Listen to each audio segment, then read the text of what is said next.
sebabe masan nganti bocah wadon njur dianggap Rameswari. Jalaran wedal sakmenika Arumsari katemben mawon garbeni, Bobot. Cik. Mila saking menika, Bapak. Ya. Kula nyuwun niku pratikel panjenengan supados Arumsari menika boten kalampah dados garwa Prameswari. Rene wis dianggap Rameswari, kudune Arumsari minggat sabaing Salokapura. Menika leres.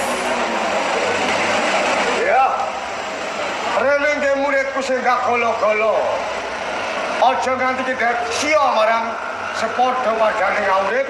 Cik. Saya-saya kowe dak sia perkara wong wadon wedi tanding rasa. Menika leres, Bapak. Aja kuwatir.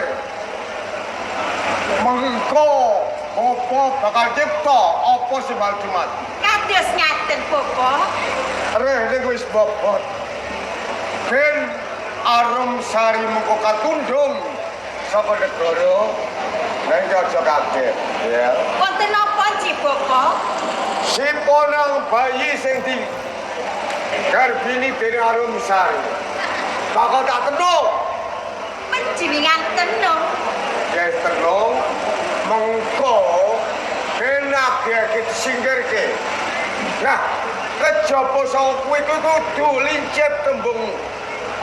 Barang bapak kudu dilincipi, barang bening kudu dibuteki. Ya, Sakit, Bapak. yen pancen kaya ora mikir ono.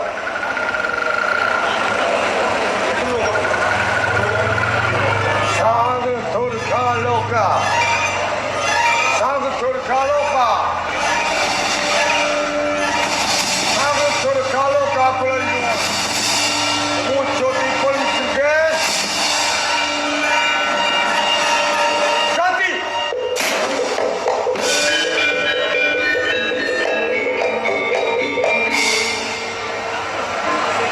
Suges. Kowe gak cipta. Ana pari gawe mungkinmu. Kowe mlebu negara Salokapura. Oleh ana wadon sing jenenge Arumsari. Si ponang bayi kudu kok remet. Budal.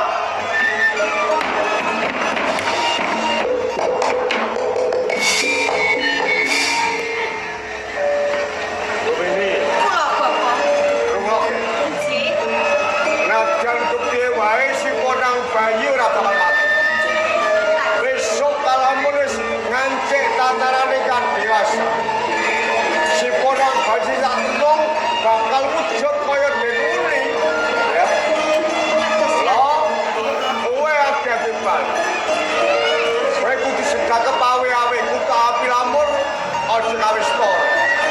Kadhe kula emut-emut menapa ingkang dados pitungan. Akeh timbal. Kepareng nyuwun sampeyan pangestu.